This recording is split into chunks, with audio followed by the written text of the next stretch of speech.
Hey, it's Rick and Grant from the Brilyant Heathanz podcast. Been a Hello. long couple months since we've had a conversation, had an opportunity to talk. How you making out? I'm doing all right. Life been real busy, but things are good. Things are I'm good. the Got some physical stuff I got to deal with, like getting old and years of sports has taken a toll. But other than that, life is good. Yeah, I've had a crazy life in work and still waiting on things to see if they pan out or not. Okay. See about that. But Okay. we had a interesting week last week, and we're going to discuss the Eagles draft. And I was shocked, to be honest with you, how good Howie Roseman did. And I would have been wearing an Eagles jersey too, except the last jersey I bought was a Wentz jersey, and I'm that's the last one I'll probably ever buy well, because so you it can, was the year he got his contract. yeah, you can actually. There's a place in Delaware County that you can get. They will take off Wentz and put on AJ AJ Brown. Brown. Yeah, I actually gave that jersey away. I gave it to the Goodwill or something. did you? Yeah. Yeah, I still have to get my name badge changed on mine. Yeah. That's something. It's like I think it was like it's like $30 or something, or Yeah, that's it's not not too even that expensive. bad. Yeah. Um, but yeah, I But mean, yeah, the who ha, listen, I don't know what happened to Howie Roseman when he got fired temporarily and moved to Chip Kelly days. Yeah, yeah, but man, whatever he did, they said, and the amazing thing is they said he actually didn't focus on football. He talked to GMs from basketball and soccer and like all these other sports about how they go about their evaluation process and working with their scouts and and attracting players to the team and stuff. And since he came back, it's a different regime in here. He's had his issues, um, but the funny thing is everybody points to the problems. Up until probably last year, people were still talking about JJ Arthega-Whiteside, but if and you go back to Gregor. that, if you go back to Yeah, that Arthega-Whiteside draft, he still got Miles Sanders, I think, in that draft. He got yeah. there was like 4 or 5 players they got out of that draft that are still playing for the team. Like, um, I think the yeah, big change that he had, and it seems like especially the last two drafts, is he's not trying to get cute. He's no, actually going after best solid player. programs. Yep. Well, and he's doing. He's listening to the scouts. He's not what he would do before from like, and this is where he kind of fell back into a rigor. He overthought the process. He was like, okay, we have this board Yep. and these are the best players available, but we also need this position. And now he's going, forget that. If it's not a lineman, because basically it's always best player available, especially if it's a lineman. If the Yeah. best player available is not a lineman, whatever position it is, I'm taking it. It doesn't. I'm not looking to fill a need. So, and since he started doing it that way, it's been the results have been insane. And to be quite honest, they should have won the Super Bowl last year. Most people pretty much acknowledge that. And When now you, the stuff that's come out about Gannon. Oh, yes, oh, yes, we'll get to that. We'll get to that in a second. But yeah. yeah, That how you? I haven't really even heard everything about the whole Gannon thing. I heard that he was kind of moonlighting when he was supposed to be studying and Well, having conversations with the team and I'll tell you. I'll tell you. Let's talk about the draft. Or do you want to talk about the Gannon stuff first? yeah, let's knock that out real quick. Okay. So what happened is he had gotten. I think he had a couple interviews. I think he did have an initial interview with Arizona. Right. And if you remember, it was the week they were on the bye. Yep. And then the reports came out that Arizona was going in a different direction. They had targeted somebody else, and I forget who they targeted, but I think they targeted somebody who got hired somewhere else. And nobody else really was looking to hire him this year. So um, he's going about his business. They get to the NFC, they get to the Super Bowl. So the Yeah. bye week between the Super Bowl, all of a sudden, Arizona called him directly, and you are not allowed to do that. Right. You're actually not even allowed to call the team, like the general manager, like Howie, until after the game is over. Right. So they called him directly and said, "Don't tell anybody, but we would like to bring you in for another interview. We're pretty sure we're going to hire you." Yeah. So, well, here's where it gets real. It gets real messy. So that's an illegal contact.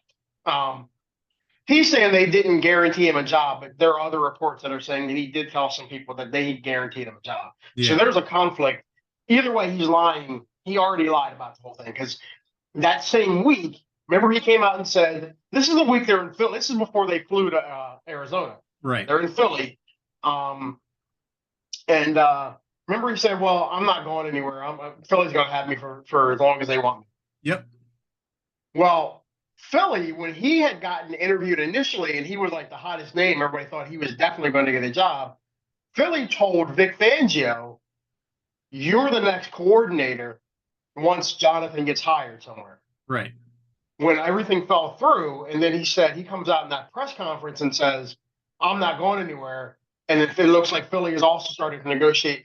And there was hints. Now Howie said this wasn't true, but there were hints that Philly was going to give him more money to stay. Right.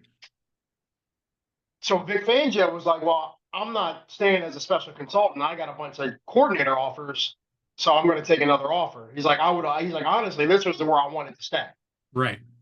So we lost Vic Fangio because Gannon lied, and he knew he was getting that job in Arizona, but he had to lie about it. Right. So we lost that. And the rumor is that he actually talked, the guy that he took with him, he was like the 29-year-old wonderkin. He's now the defensive coordinator out there. Everybody thinks he's going to be a head coach by the time he's like 32. That Nick Rallis guy who was the linebackers coach here. Yeah. That rumor is that he told him that he was going to take him before he even told the team he had been talking to Arizona. So there's more. There may be more coming. There's also some belief that maybe he had contact with them when he was down there for the Super Bowl. Yes. Right. And that's what I heard too. So I'm wondering now. There's a bunch of rumors coming out that they may end up trading us Isaiah Simmons. That might be another deal they have to make because they had to make. Basically, the league told them you have to give the Eagles compensation.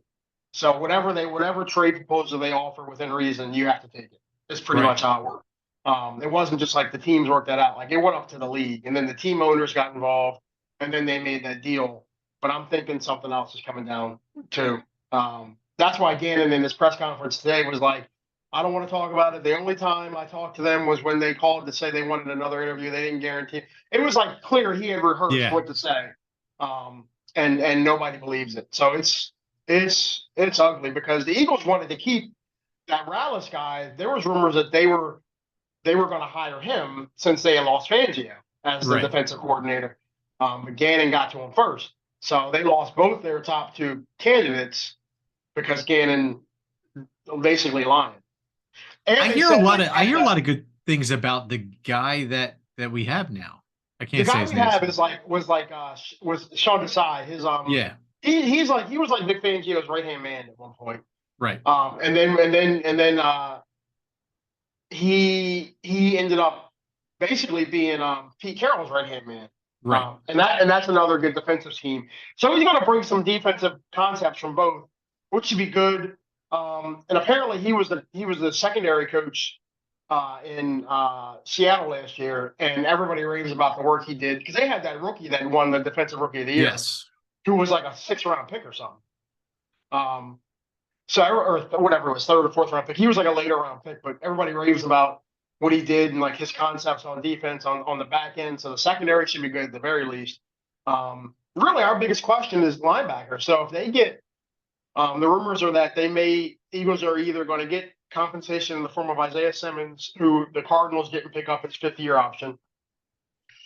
Or there's rumors that they're also talking to Baltimore for Patrick Queen, who they also I did see that. Baltimore didn't pick up his 5th-year option. So those are the rumors out there. We'll see. They still have some money they can fit because these guys this year they're only owed like I don't know, like $5 or $6 million or something. Like they can fit them under the cap this year. So yeah.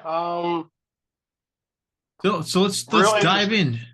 I mean, because you and I were texting during the whole draft. So first round, first pick, I was Jalen after the Carter. first round. After the first round, I have never been happier with a draft. Just after the first round, and then the rest of the draft was just my brain was blown. I think my brain was blown more last year than this year, but this was a close second. I mean, getting AJ Brown? Well, Jordan Davis, AJ Brown, Jordan yeah, Davis, but Jordan Davis was a guy that was seen as the best D tackle, but definitely more of a nose tackle yeah, with the athletic ability to actually chase down the quarterback, but he right, still had to learn how to do that. yeah, Jalen Carter is basically Fletcher Cox on steroids. 2.0. Yeah, You know, it's the best years of Fletcher Cox right now before he right. hits his prime. You know, like he's I mean, but putting those two next to each other, Yes. and then you bring in Fletcher Cox as like, you know, and he did real well this year on limited snaps. So you bring him in as a Yes. backup, and Yep. you put him and Milton Williams. Milton Williams also did really well on limited snaps. You bring those two in, oh, Yeah. as your backups, oh, and then the kid they drafted in the seventh round is actually really good. Anyway, we'll get there. So we'll start Jalen Yeah. Carter. Yeah, I So mean, and then you got Nolan Smith. And you were talking about Nolan Smith. You had said to me 2 hours before they or an hour and a half before they drafted him, like, if we get Nolan Smith, my day is done. And yeah, I'll be honest, I didn't think there was any shot in the world we were getting him. I didn't think Carter was going to drop. So what I thought they were going to do before the draft started was trade to like 15, somewhere Right. like that, 15, 16, between 12 and 18. I thought they were going to trade back and then take Nolan Smith. Nolan Smith was their top guy on the board, but they Right. didn't want to take him at 10. They were hoping to get more draft capital, was the rumor. Um, but that was only if Jalen Carter didn't drop. And Right. Jalen Carter started dropping. Um, And now it's come out. He called the Eagles like a half hour before the draft started and said, "Listen, I want to play for this team, not just because I have friends there." He's like, "That's a big part of it, but because I really like my favorite visit was with the Eagles. Like, I want to play for this team, this coach." He called Howie and he's like, "Can you guys trade up to get me?" And Howie's like, "We're going to do everything. Basically, we're going to do whatever we can." So they told Right. him, and then he started dropping. But I wonder if teams found out like, yeah, he really wants to be an Eagle, so they just let it happen. Like I don't know, man. I don't think that. I know some teams took him off their board because of the car stuff, because of the Right. thing with the car.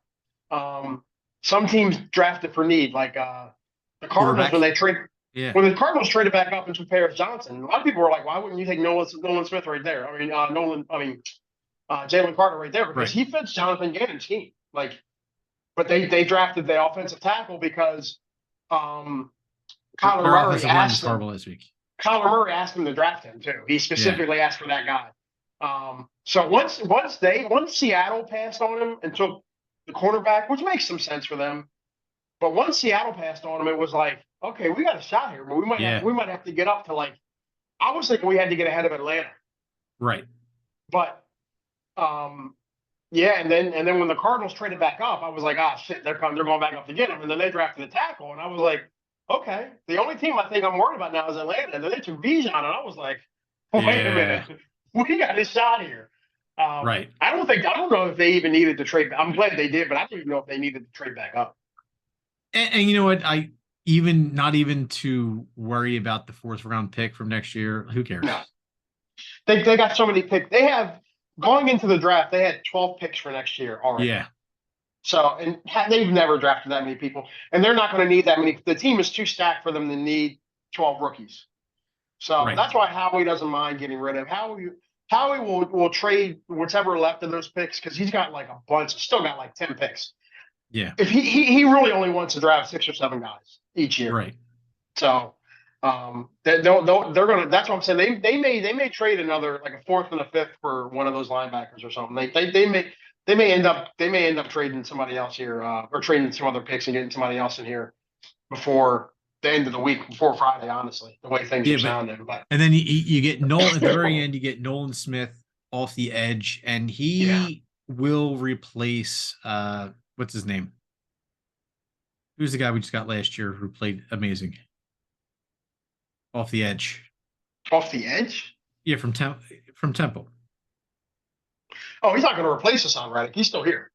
No, no, I think that he'll eventually take over that role Yes, down the but line. Hassan Reddick, I think still has 2 years left, 3 years Yeah, left on his deal. No, well, yeah, honestly, here's the thing that they're switching to, which they started it last year. They're switching to a true 3-4. really. So yeah, so they're going to run 3-4, 3-4 under, which is nickel, I think, is Yeah, going to be their base.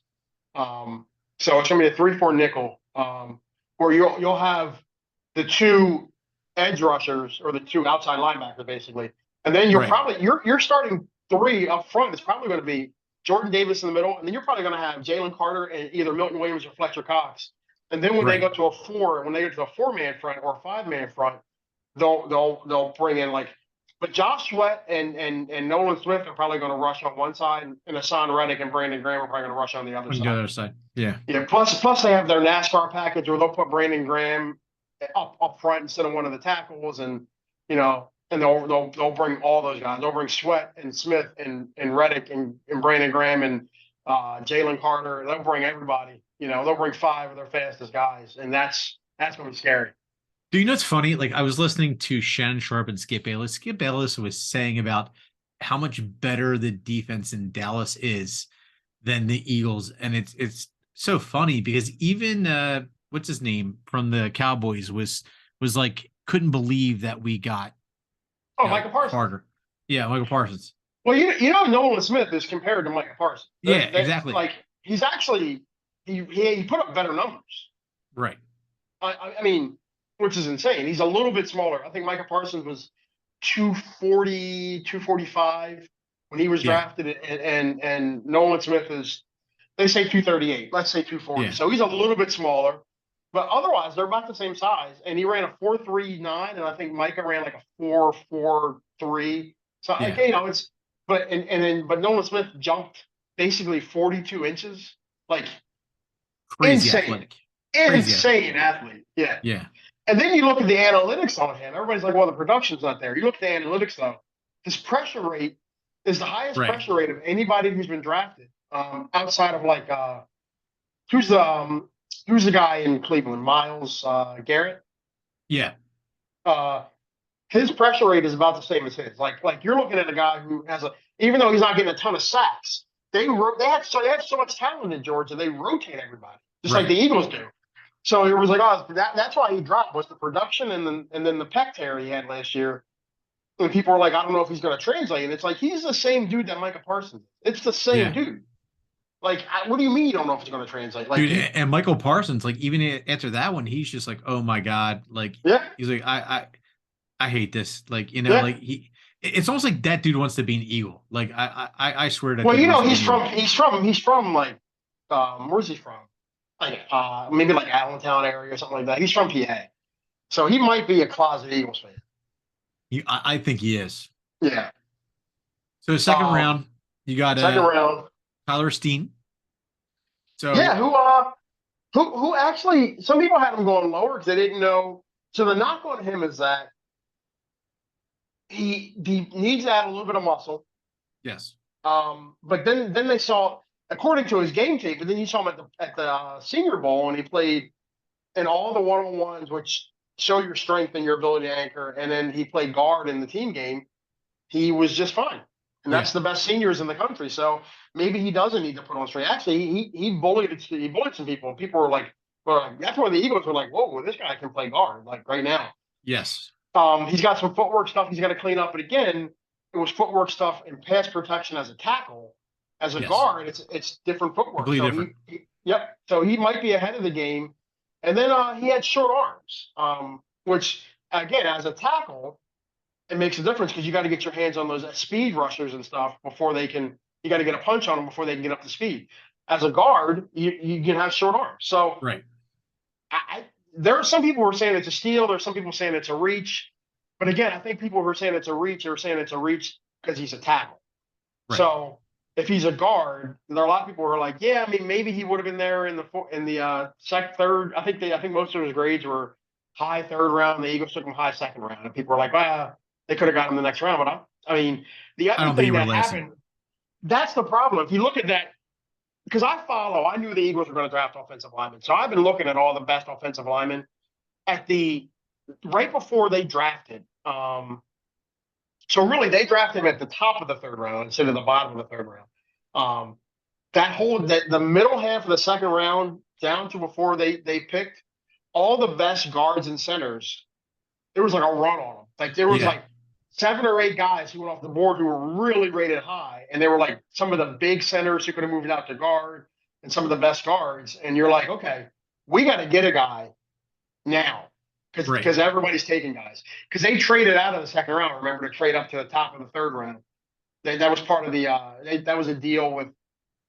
I think that's how they got the 66th pick to get Sidney Brown, which they traded 94 and their second rounder for yeah. So and then so you get Sidney Brown right at, like literally the next pick. So they drafted back to back.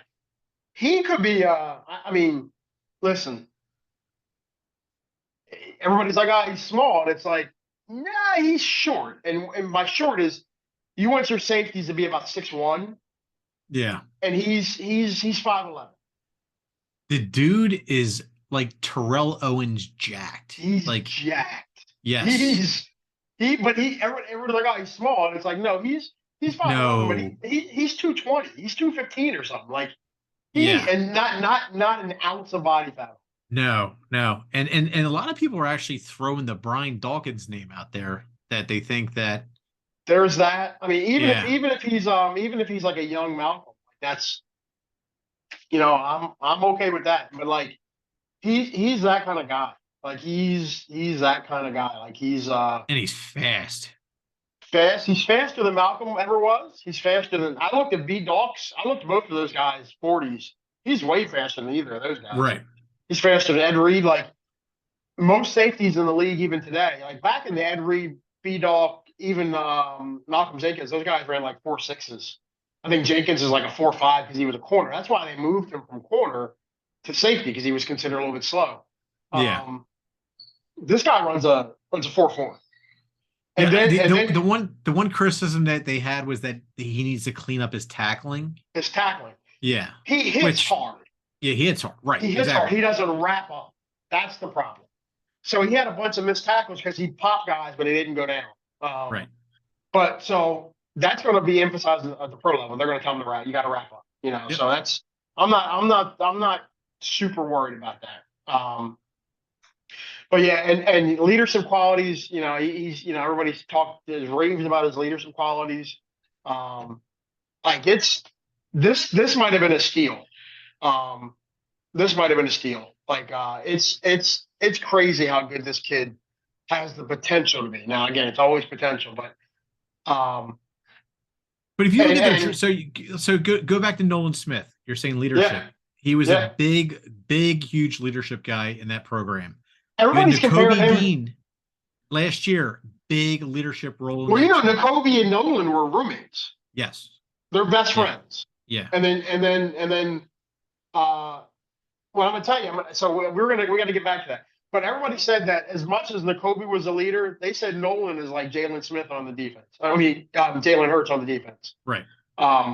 So now you got basically two of the best leaders ever in college football on one side of the ball, and one of the best leaders ever in college football on the other side of the ball. So, right. The leadership going forward for this team with these young guys, and all of them. I mean, Jalen Hurts is not even 25 yet. Right. Nolan Smith, I think, is 21. Nakobe Dean just turned 21. And the nice thing is that all these guys have played together as a unit, and that's one of the things they said. Like Jalen Carter said about him and Davis is that they each know what each other's doing before they do it. They know what the other one's thinking. Yep. So, and Nolan Smith said the same thing. The other thing I don't know if you watched the press conference. Nolan Smith, it was clear, like when reporters started coming after Jalen Carter. Yeah. He started going, I got it. He started taking the questions for him. It was like, this kid's a leader. Yes. Because he knew he's a better speaker. Nolan Smith was the #1 rated high school prospect in his class.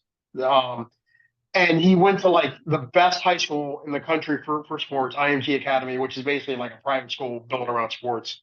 Number one recruit. He has been in front of cameras his whole life, but he's been a leader everywhere he's been. High school, college, like, and he is him and N'Kobe, and you saw like even at the party.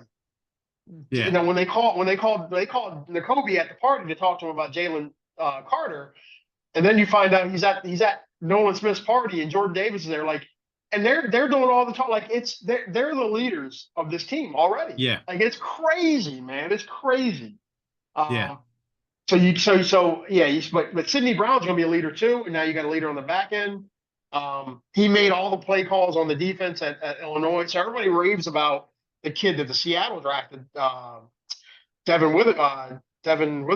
That was his name, I think. Something like that, whatever it was. But Sidney Brown made all the calls on that defense and in that secondary, and he had 6 interceptions last year. Yes. He led the team in interceptions. Like he plays, and the best thing I like about him, as much as he can play in space because he's got speed, he said he likes being up in the box and getting dirty. He likes hitting. He likes hitting. So yeah. So I'm like, okay. So here's the thing I'm going to ask you, and I just found this out earlier. You know who the number 1 rated rookie for run defense was last year? No. And he's one of the best in the league. Reed Blankenship.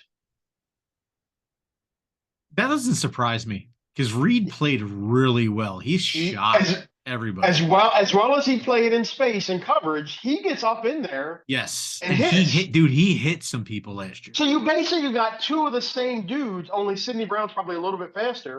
Yeah. Playing safety. Like, they're not going to have a problem with that run defense now, where Marcus Epps are scared to hit people. And really, Marcus Epps just took bad angles. But Chauncey was a little reluctant to hit people sometimes. So yes. Now you got 2 guys who are going to put their noses up in there and pop people. And I'll tell you what, Blankenship, like you saw that in that first game, he had the interception. Like he came out of, he can cover. He came off the bench and had an interception within like 4 plays. Like, and that was a clutch interception to that game. Yeah. And he ended up starting most of the rest of the year, and he played well. And then he came in. He played a lot. He came in a lot. He relieved Epps a lot. They ended up he was basically almost like the 3rd starter, and he played a lot, and he didn't make any mistakes. Like, he was really highly rated, and he's an undrafted free agent. That's the other thing. Their scouting department gets really good undrafted free agents. Yes. Jack Stoll was undrafted free agent. They get a bunch of good dudes. So now you got Sidney Brown back there. So then you go to the 4th round. Ringo is your next pick, 4th round. Keely Ringo, who in 2021, where people were telling him to leave early, I guess he still ended up leaving early, but people were saying because he took a redshirt year, even though, again, he's only 20. So all these guys they all went to college early. Same thing with Jalen Hurts. They all went to college like a year early. So Keely Ringo, if he had come out last year, would have been the number 1 or 2 cornerback in the draft because he had a great junior year. This year, he was still at the top of the board, and then he had a bad game against Marvin Harrison Jr. in Ohio State, and he started dropping. But most people had him on the lowest he was ranked at anybody's big draft board was like number 50. Right. And the Eagles get him at 105. The guy is, again, crazy talented. Talked about how much he loves that he was drafted here because he loves the leadership. He wanted to play with the guys from Georgia and he mentioned N'Kobe and Nolan being leaders. But the one thing he says about him, he loves being challenged. He said his favorite visit was here because the coach challenged him on like defensive concepts. He said he really wants to learn. He knows he needs to get better in technique. All these guys coming out of Georgia are humble, man. Like, that's the other thing. They're all like, I need to get better. Yeah. Nolan Smith said, I don't mind being in a rotation because I'm already used to that, and I just want to win. I don't care if I'm a star. His phone call, did you hear his phone call with Nick Sirianni? He's like, Coach, I don't care how small I am. I'm not soft. I'm coming to win championships. Yeah. It's like, I want rings. Like, I don't care how you play me. He said, special teams, whatever. I want to win rings. Like these guys, and he's a number 1 pick. He's a 1st round pick. Like, these guys are like all about winning. That program, they're all about winning. And you think about Jalen Carter gets to learn under Cox. Yep. And Davis can help him this year because Davis had the experience of last year. Nolan Smith has Brandon Hassan Reddick. Graham, Yeah. Hassan Reddick. He's got all Yep. these people. Um, offensive line. We have the best offensive line coach in the league. Well, we also With staff. signed Terrell Edmonds, who's going to help out the two young safeties, because Right. Evans is a veteran safety, and he's had some success in the league. He's had a couple of the last 2 years have been rough for him, but early on he was successful. So I mean, like Yeah. he's again another. You get a veteran there. Keely Ringo's going to learn from two of the best veterans in the game, Absolutely. and the best thing about him is his athletic testing is almost identical. Literally, his 40 time, his 10 split, his 20 split, and some of his other numbers are literally identical to Darius Slay's. Right. But he's in the same body frame as like James Bradbury. So you're getting so he can play either side. Right. So yeah, like if he learns his technique and the other thing about him is he also has especially because he's a bigger dude.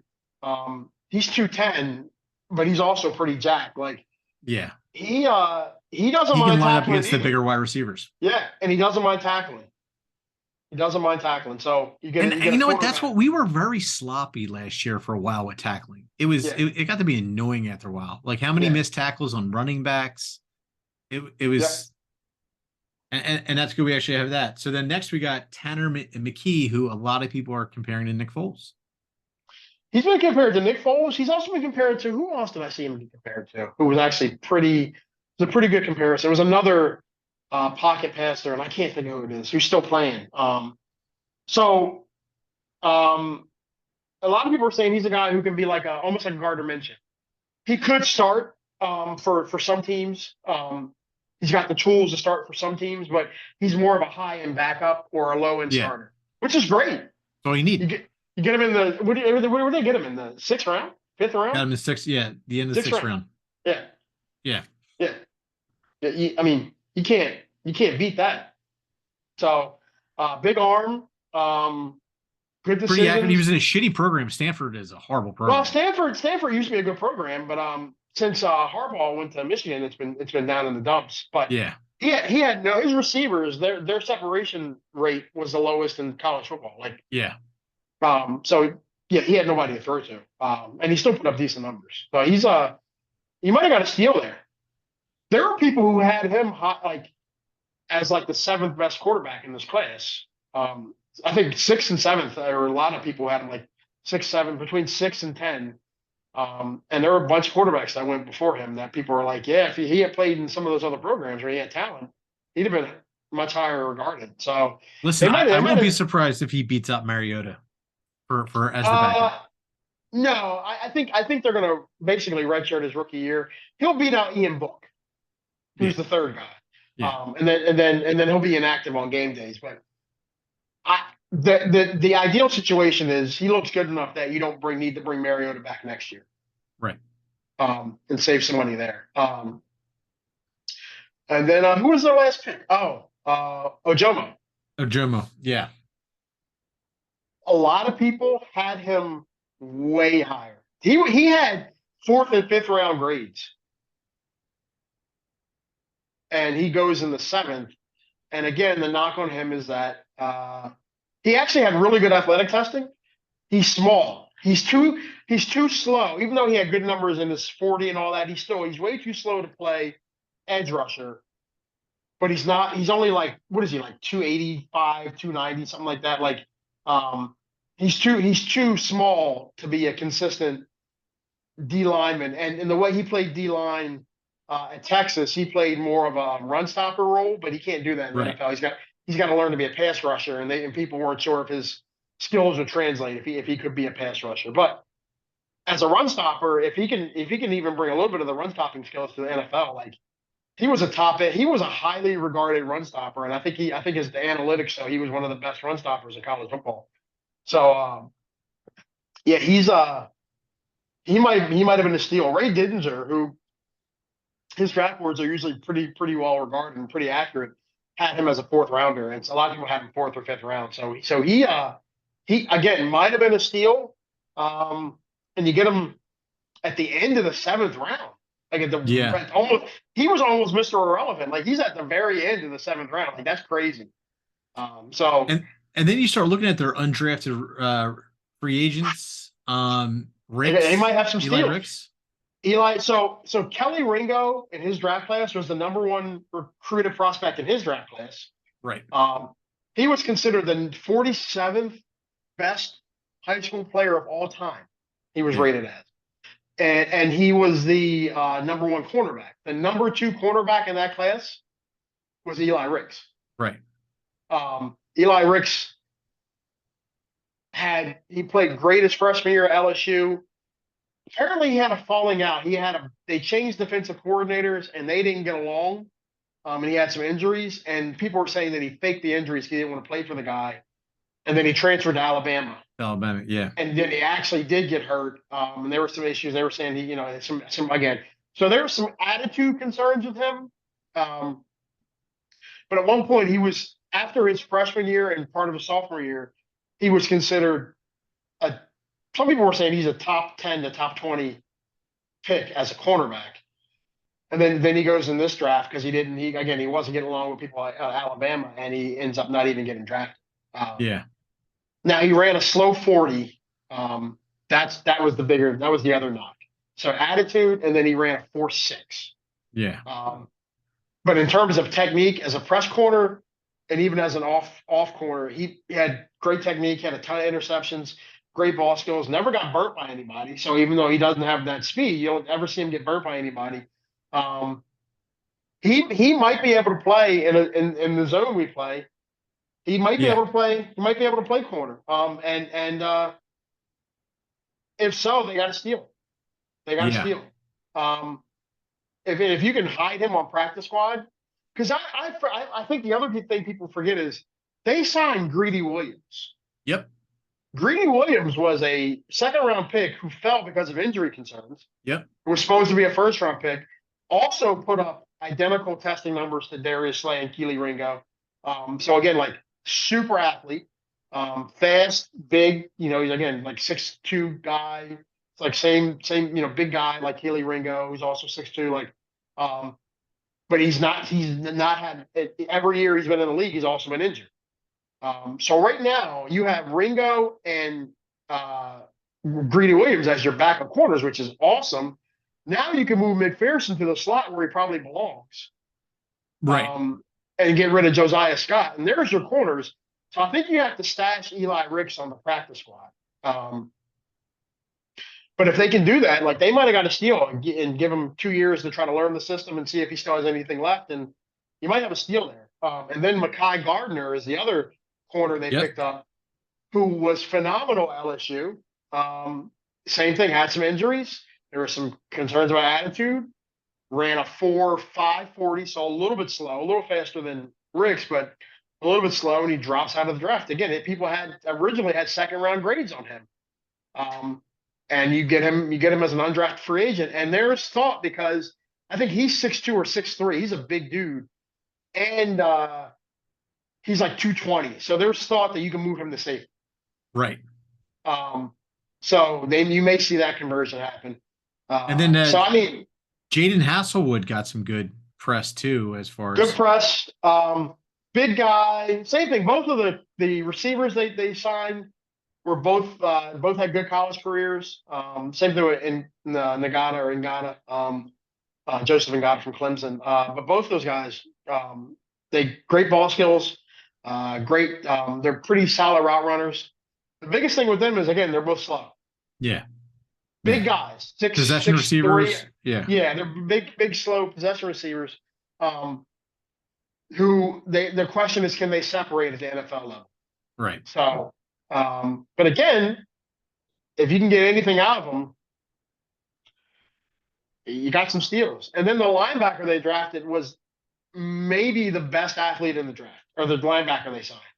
His athletic testing was off the charts. What's his name? The guy that got from Michigan State, I forget his name. Michigan State, Ben Vander. Yeah. Ben Sumeren or something. Sumeren. Yeah. Athletic testing was off the charts in every category. So he's a project with athletic He's a ability. project because just like Davian Taylor, he never really played high school football. Yeah. So he's really learning how to play linebacker. At the very least, maybe you get a special teamer. Yeah. But again, he's worth taking a shot on. He doesn't make the team. He doesn't make the team. I mean, look, that's basically what they did with Jordan Mailata, and now he's one of the best offensive linemen in the league. Yeah, yeah. Just because athletic ability. And then, honorable mention here. I mean, we pick up what's his name from Detroit. Well, the other offensive Swift. the offensive lineman they signed as a free agent was actually same thing. He had some size concerns. They don't know if he's big enough to be a tackle, but the Eagles are saying they think they can move him to guard. Yeah. So he was highly rated too. I think he's from Louisville. Was it Taylor Reed or something? Yeah. He's they might have some steals even in undrafted free agency, and then So you don't have a DeAndre Swift, dude. Because you traded for DeAndre Swift. Yeah. Great trade. And what's crazy is you have Rashad Penny, Boston Scott, Kenneth Gainwell, and DeAndre Swift. Trey Sermon's on there too. Combined, all of their salaries is less than what they gave what's his name? Miles Sanders for this year. For this year. Yeah. So all their salaries, all of them is are still less than he got Miles for Sanders. this year. Yeah. Yeah. Yeah. And DeAndre Swift won't commit to staying, but it sounds like he's happy to be home from his press. Yes. Did you see his press conference? Yes. The thing that's really eye-opening there for me, and again, this guy he had a first-round grade, but nobody drafts really, except for this year, nobody drafts running backs that high. So he goes at the top of the second round to Detroit, and he just turned 24, so he's still young. Comes home to Philly. Athletic testing is off the charts. He gives you what he's had injury issues, but the blessing about this team is he doesn't have to be the every down running back. Well, don't forget though, that was the knock on Miles Sanders until last year.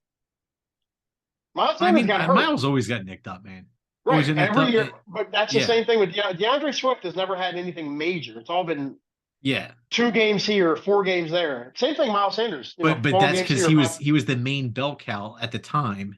He was forced to be number one.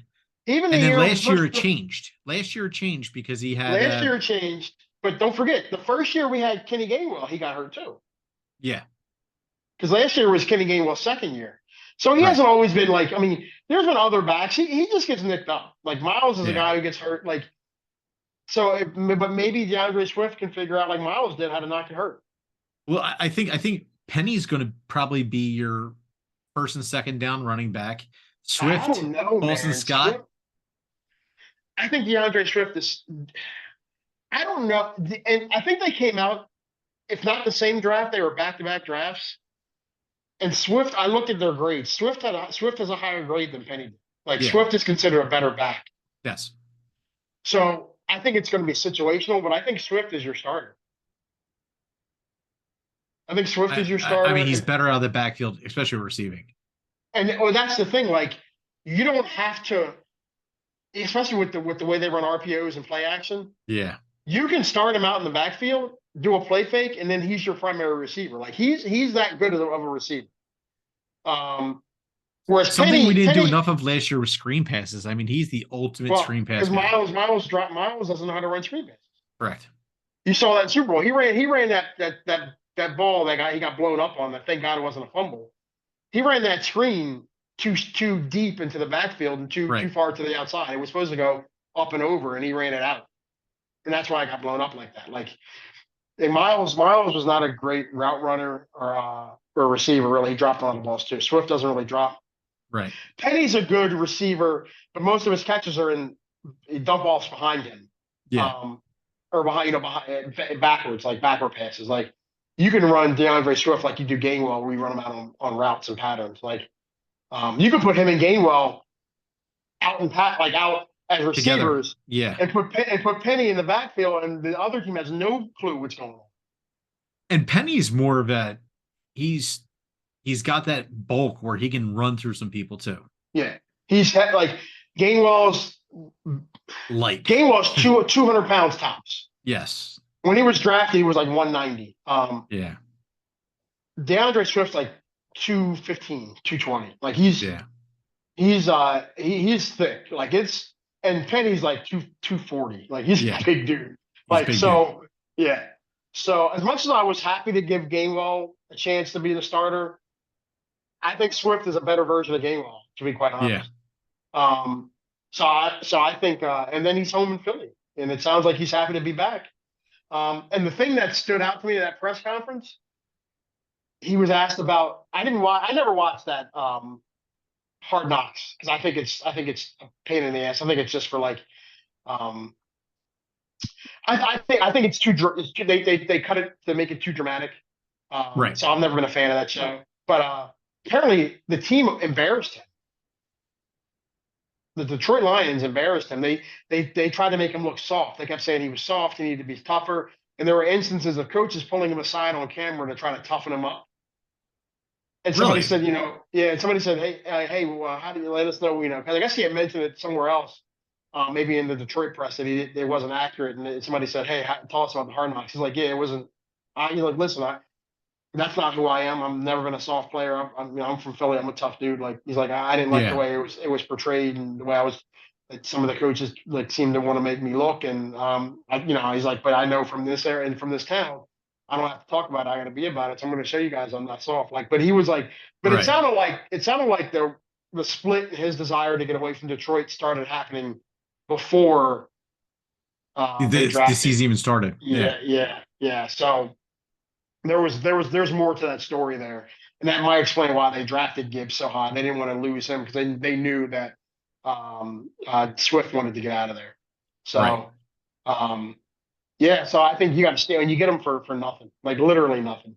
Yeah. It's like an imaginary pick. So you get a 24-year-old veteran who could be a top back in the league with When he's healthy, he's healthy, he's one of the top really Yeah. 5 backs in the league, maybe 7. Yeah. And he's fast and he can catch And he's young. He's young, He's 24. 24. Yeah. I mean, Penny's not. I think Penny's 25, but Penny's had significant serious injuries. Yeah.